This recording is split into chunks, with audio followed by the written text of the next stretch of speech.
Good morning. I'm going to talk about something that has become quite an issue, and that is we have a considerable number of people that own firearms, specifically rifles, bolt action rifles, maybe lever action rifles, that don't have the first clue how to use it. And what I mean by that is they don't know how to operate the rifle. They don't know how to operate the bolt to feed cartridges from the magazine, whether it's a bolt action rifle or whether it's a lever action rifle. One of the first things that you have to do when you load cartridges into your rifle, into the magazine of your rifle, you make sure that all the cartridges are fully to the rear of the magazine. And you might push on those rounds a number of times, get them kind of settled, close the bolt over them. And this applies to not only push feed type rifles like a Remington 700, Savages, you know, all the various models of Savages. There's a lot of rifles out here that are push feed. There's also a lot of rifles out here that are described as control round feed. They have a claw extractor. They have to be used to load a cartridge into the chamber by feeding the rounds from the magazine into the chamber. This is how these guns were designed. How in the world do you think that they call it control round feed if there's no control? You see? And there's really not much control to do with our push feed, other than the fact that some of these push feeds operate by loading the cartridges into a magazine, a detachable type of a magazine.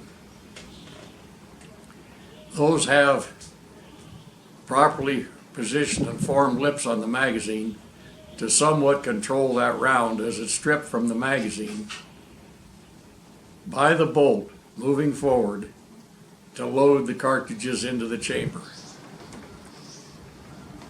Now, our control round feeds, and I want everybody to pay attention to everything that I have to say. Please don't look at this video and take things out of context. Listen to exactly what I'm telling you. You see, I've been building rifles for over 51 years. And I build a lot of rifles on a lot of different action makes and models. And there are situations where I have to modify things to feed certain cartridges. I know how to do these things. I've been doing these things for years and years and years. And when I build a rifle, such as a rifle on a Winchester Model 70, and I send it to somebody, and the guy calls me all upset on the phone and said that he can't get his cartridges, his bolt won't close on his cartridges into the chamber. This guy's trying to drop cartridges into the chamber and close the bolt behind it. Well, folks, this is a control round feed rifle, control round feed action. It was designed to feed the cartridges from the magazine. Plain and simple. Now, there are aspects, certain aspects, where occasionally, some of the newer Model 70s, once in a while, a bolt will close, the extractor will snap over a cartridge. It's not very common, but once in a while this happens. This is not how the rifle was intended, or that's not how it was designed. There are certain aspects about every manufacturer of rifle that dictate how you have to feed the cartridges.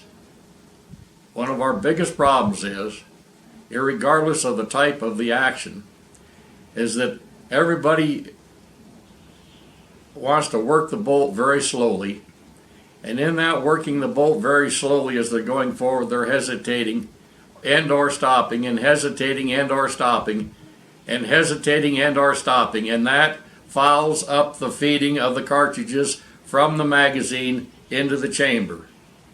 It doesn't make any difference whose rifle it is, whose model it is. It has to be done in one complete, distinct, deliberate, quick fluid motion. Now I'm going to demonstrate what the quick fluid motion is here. This rifle doesn't have any cartridges in the magazine. It doesn't need any cartridges in the magazine. I'm going to show you how to use it. You close the bolt like that, not like this. You get it? Not like this. Because it doesn't work. You're fouling up the entire cycle of the ability for the bolt to push the cartridges from the magazine into the chamber. Now, this is a pre-64 Model 70. Here's how it works. As you push the bolt forward quickly, that cartridge is forced by the cycling of the bolt going forward. It's forced up into the bolt face. The cartridge rim snaps up into the bolt face, is captivated by the extractor and the offside of the recess of the bolt to accept the rim of the cartridge. This is how it works. This is how it works on all control round feed actions. Now I'm going to repeat this again. You don't just slowly and hesitating along the way, and I am talking about even the slightest hesitation. The same thing applies to push feed actions, except the extractor doesn't engage on the rim of the case until the bolt is closed over the head of the case. Now it's got a hold of it. And the next thing is, when you pull the bolt back to eject an empty cartridge, you pull it back like that. You don't pull it back like this, hesitating and jerking and jacking around here with it, because that's going to probably drop the cartridges on top of the other cartridges in the magazine well area here. I mean, you know, I don't understand exactly why we can't seem to figure this out. I've had to repeat this so many times in emails, in conversations, in letters, and one thing and another. The first thing, if there's anything at all, it's always the gunsmith. It's always the gunsmith. Well, I'm sorry, folks.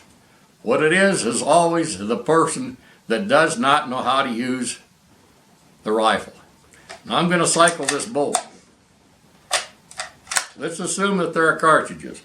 You run the bolt forward like that. You pull it back like that after you fired it to eject the round. You don't pull the bolt back quick to ever eject a live round. That live round would happen to kick out here, and the primer land on something sharp like a rock or something. The rifles are not designed to eject heavy loaded cartridges. The rifles are designed to eject empty cartridge cases only. If you want to take the round out of the chamber, you pull the bolt back, you hold your hand over the cartridge here, you dump the round off into your hand, you push the other cartridges down, you close the bolt. When you close the bolt, you put your finger on the trigger and let the bolt down and release the firing pin. This is the other aspect. I'm going to show you again. Your finger on the trigger, you close the bolt. Okay? You don't put the rifle away for 6 months or a year or 10 years in the closet, in the gun cabinet with a cocked. I have innumerable rifles come in here that are cocked and locked. They're cocked and locked with the safety on. Well, when I see a rifle that's cocked and locked with the safety on, that's a loaded rifle. Period. That's not how you put it away. You put it away uncocked. And uncocked, it can't have the safety on. Now, let's shift just a moment to lever actions. The same thing applies. You need to operate the lever and one fluid motion without any hesitation, reasonably quickly, not slowly, because it will sure as the world foul up all your Winchesters and all your Marlins and other rifles of lever action variety by hesitation. I don't know how to cure all this, but I'm doing the best that I can to try to explain it to a crowd of people out here that seem to can't operate their rifle. I started using firearms from the time I was just about a 5-year-old boy. And by the time I was 12, 13, 14, 15 years old, I had numerous rifles, mostly bolt action rifles, because that's what interested me for hunting. Nobody ever had to show me. Nobody ever had to show me. I put cartridges in my magazine, in my Winchester Model 70, or my Mauser 98, or my Lee Enfield rifle, and I just simply operated the bolt. I didn't have to do any experimentation. I didn't have to mess around. I started out life operating the rifles correctly, and I've been operating them ever since. I've even had somebody say something to me, well, why would you build a rifle on a Winchester Model 70? This is how it works. Well, Winchester designed it, folks, and the Winchester Model 70 is by far the most popular rifle action for people to come to me and have me build a rifle. I build rifles on almost anything that's come down the line over the years. But the vast majority of people use Winchester Model 70s. I'm going to talk to some extent here about the push feed. Just as I said a while ago, there's some that have somewhat control in push feed from the lips of a detachable magazine. There are others that just simply, the cartridges snap in like a Remington 700 into the feed rails and so forth. And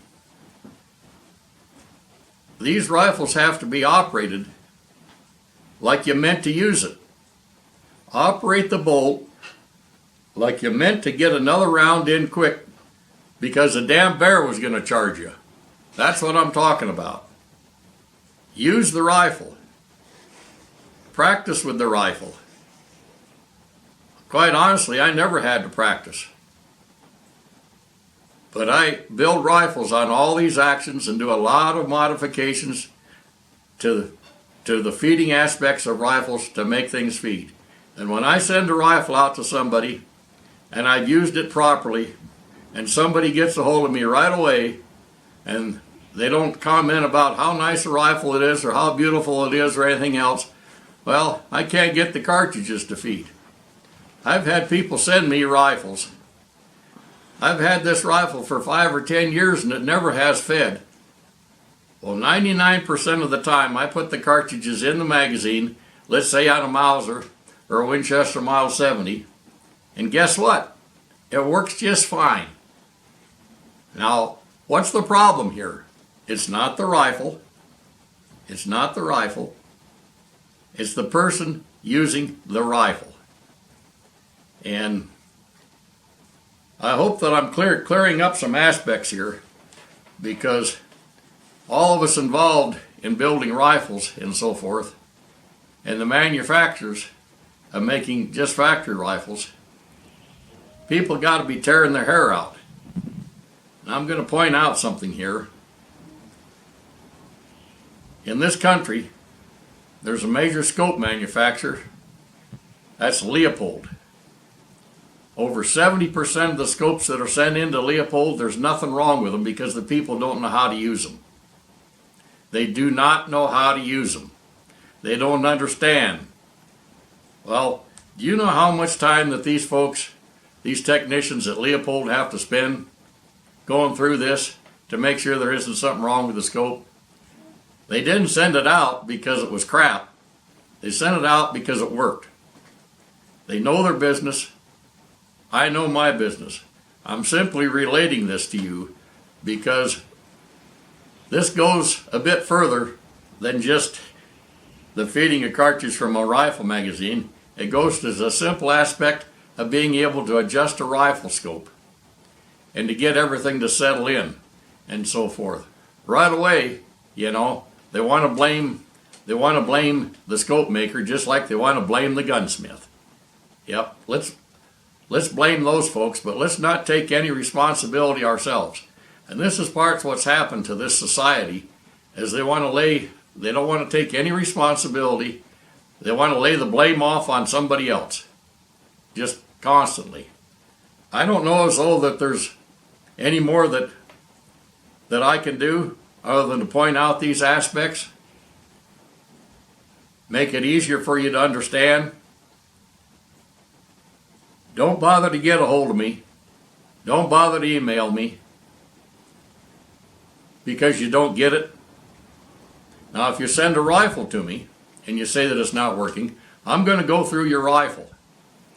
But I cannot do something via email, via over the phone, to straighten out whatever is going on with that rifle. I can't do anything with it unless I have it in my hand. You understand what I'm trying to say here? Is that rather like I can't wave a magic wand at it and make it feed because you don't know how to operate your rifle. And it's that simple. And even if you send it to me, I went through it, I worked on it, I did everything that I could, and you know, and it's not working. Something's not right. Something that's not right is because you're not using the rifle action and you're trying to feed the cartridges correctly. This is plain and simple. It's no other way. This is what it is. You know, my time is worth something. My time is valuable, and I do everything that I can with something here in the shop.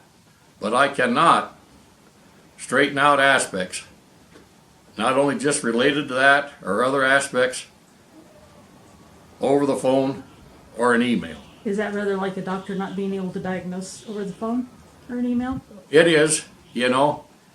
Your doctor kind of operates the same way. I'm the rifle doctor.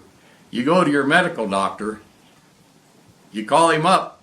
Well, he'll make you an appointment and he'll check you out and he'll see what's going on, but he really can't cure anything just because you called him up on the phone. It's the same sort of deal here. This is how it works. And, you know, and remember, it's my time. So don't waste my time.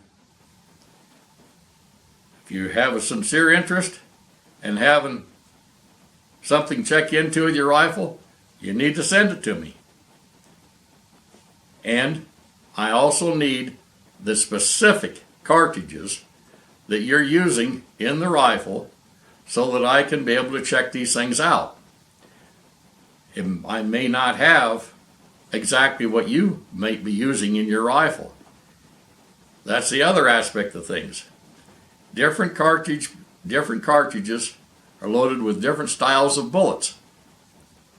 And a cartridge is not a bullet, and a bullet is not a cartridge. A cartridge is a loaded round of ammunition. It's not a bullet.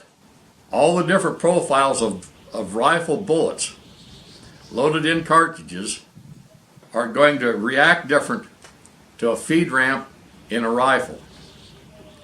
It should be very obvious. A wide flat nose bullet is not going to feed like a nice, mild profile long range bullet. It's not, or anything in between. So there may be bullets loaded in cartridges that may not feed at all in your particular rifle because of the timing aspect, the ability for it cycle properly, and various other aspects. So anyway, I'm going to pretty much leave it at that, folks.